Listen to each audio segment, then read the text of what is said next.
തൃശൂർ പൂരവുമായി ബന്ധപ്പെട്ട പ്രശ്നം ഇതേപോലെ തന്നെ ഇടതുപക്ഷ രാഷ്ട്രീയത്തിനെതിരായിട്ടുള്ള കടന്നാക്രമണവുമായിട്ട് ഉപയോഗിക്കുകയാണ്. ഈ വർഷം പൂരം നടത്താൻ പാർലമെന്റ് തിരഞ്ഞെടുപ്പുമായിട്ട് ബന്ധപ്പെട്ട ഘട്ടത്തിലായിരുന്നു ആ പൂരം എന്ന് നമുക്കെല്ലാവർക്കും അറിയാം. അപ്പോൾ തൃശൂർ പൂരം ഈ ഒരു പശ്ചാത്തലത്തിൽ അലങ്കോലമാക്കാനുള്ള ശ്രമം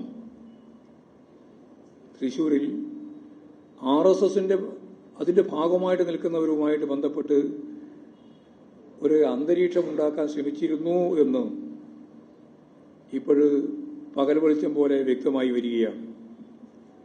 അപ്പോൾ RSSന്റെ രാഷ്ട്രീയ താൽപര്യമാണ് ഇത്തരമൊരു സ്ഥിതിവിശേഷത്തിലേക്ക് പൂരത്തെ എത്തിച്ചത് എന്നാണ് കാണുന്നത്.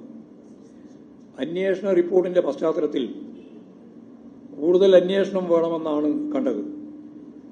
അത് ഇന്നലെ മുഖ്യമന്ത്രി 3 തരത്തിലുള്ള അന്വേഷണത്തെ സംബന്ധിച്ച് പറഞ്ഞു കഴിഞ്ഞിരിക്കുകയാണ്. ആ 3 തരത്തിലുള്ള അന്വേഷണവും പ്രഖ്യാപിച്ചു കഴിഞ്ഞിട്ടുണ്ട്. അതിനനുസരിച്ച് ആ അന്വേഷണത്തെ സംബന്ധിച്ച് അതിന്റെ പിന്നിൽ നടന്ന ഗൂഢാലോചനയുണ്ട്, ഉദ്യോഗസ്ഥന്മാരുടെ നിലപാടുണ്ട്, ADGPയുമായിട്ട് ബന്ധപ്പെട്ട് DGP കൊടുത്ത കാര്യങ്ങളുണ്ട്. ഇതെല്ലാം ചേർന്നുകൊണ്ടുള്ളൊരു അന്വേഷണം വളരെ ഫലപ്രദമായിട്ട് നടക്കുമെന്ന കാര്യത്തിൽ സംശയമില്ല. ആവശ്യമായ നിലപാട് അതിന്റെ തുടർച്ചയായിട്ട് വരികയും ചെയ്യും. ദ ഹിന്ദു പത്രവുമായി നടത്തിയ അഭിമുഖത്തിൽ പലതും പിന്നീട് കൂട്ടിച്ചേർക്കപ്പെട്ടതാണെന്ന് കൃത്യമായിട്ട് മനസ്സിലാവുകയും അതിന് പത്രം തന്നെ ഖേദം രേഖപ്പെടുത്തുകയും ചെയ്തു കഴിഞ്ഞാൽ ആ പ്രശ്നം അവിടെ അവസാനിക്കേണ്ടതായിരുന്നു. എന്നാൽ സംസ്ഥാന സർക്കാരിന് ഒരു PR ഏജൻസി ഉണ്ട് എന്നുള്ള പ്രചാരവേല നടത്തി അതിന്റെ ഭാഗമായിട്ട് ആരാണ് PR-നെ നിശ്ചയിച്ചത്, അവർക്ക് എത്രയാണ് ശമ്പളം, എത്രയാണ് പണം കൊടുക്കുന്നത് തുടങ്ങിയിട്ടുള്ള 10 ചോദ്യം മലയാള മനോരമ ഇന്നലെ ഉന്നയിക്കുകയുണ്ടായി. അതിനൊറ്റ ഉത്തരവേ ഉള്ളൂ, ഒരു PR സംവിധാനവും ഗവൺമെന്റിന്റെ ഭാഗമായിട്ട് ഇല്ല. അതോടുകൂടി 10 ചോദ്യത്തിന്റെയും ഉത്തരയി. ഒറ്റ ഉത്തരവേ ഉള്ളൂ. അങ്ങനെ ഒരു PR സംവിധാനം ഉണ്ടായിരുന്നില്ല.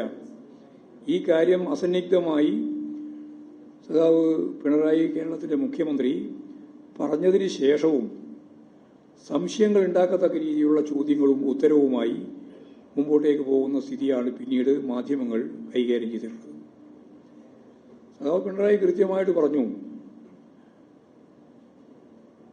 എല്ലാവർക്കും അറിയുന്നതാണ് ദേവകുമാറിന്. ഞങ്ങളെല്ലാം ഒന്നിച്ച് സംഘടനാ പ്രവർത്തനം നടത്തിയിട്ടുള്ള സംഘടനാ പ്രവർത്തനത്തിലുള്ളവരായിരുന്നു.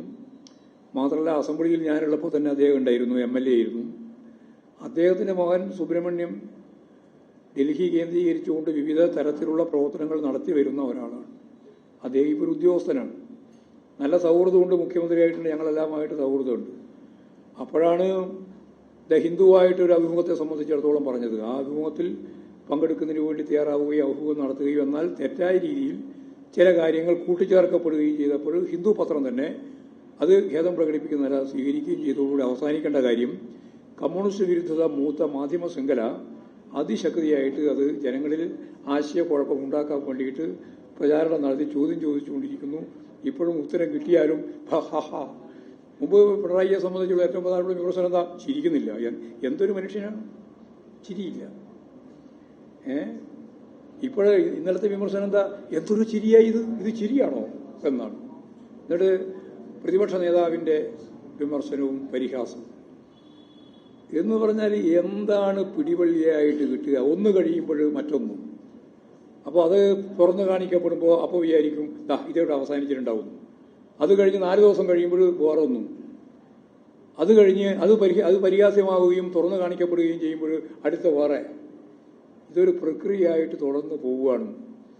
ഇത് 1957 VMSന്റെ ഗവൺമെന്റ് അധികാരത്തിൽ വന്ന ഘട്ടത്തിൽ സാമ്രാജ്യത്വ പിന്തുണയോടുകൂടി നടത്തിയ വിമോചന സമരം കോടിക്കണക്കിന് രൂപ കൈപ്പറ്റിയെന്ന് പിന്നീട് കോൺഗ്രസ് നേതാക്കന്മാരെന്നെ പറഞ്ഞല്ലോ.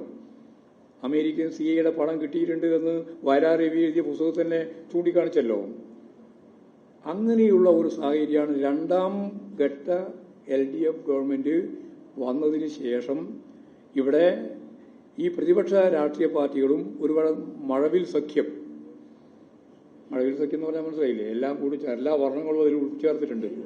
എല്ലാ വർണ്ണവും അതെല്ലാം ചേർന്നിട്ടുള്ള ഒരു സഖ്യമാണ് യഥാർത്ഥത്തിൽ കേരളത്തിൽ രണ്ടാം പിണറായി ഗവൺമെന്റിനെ നേരിടുന്നതിന് വേണ്ടി എല്ലാ കള്ളപ്രചരണങ്ങളും അർദ്ധസത്യങ്ങളും സത്യങ്ങളുടെ ചില അംശങ്ങളും എല്ലാം ചേർത്ത് പത്രപ്രവർത്തനത്തിൻ്റെ ഒരു ധാർമ്മികതയും ഇല്ലാതെ, പത്രപ്രവർത്തനം എന്ന് പറഞ്ഞാൽ ചാനൽ പ്രവർത്തനം ഉൾപ്പെടെയാണ് ഉദ്ദേശിക്കുന്നത്, ഇതെല്ലാം നടപ്പിലായിക്കൊണ്ടിരിക്കുകയാണ്.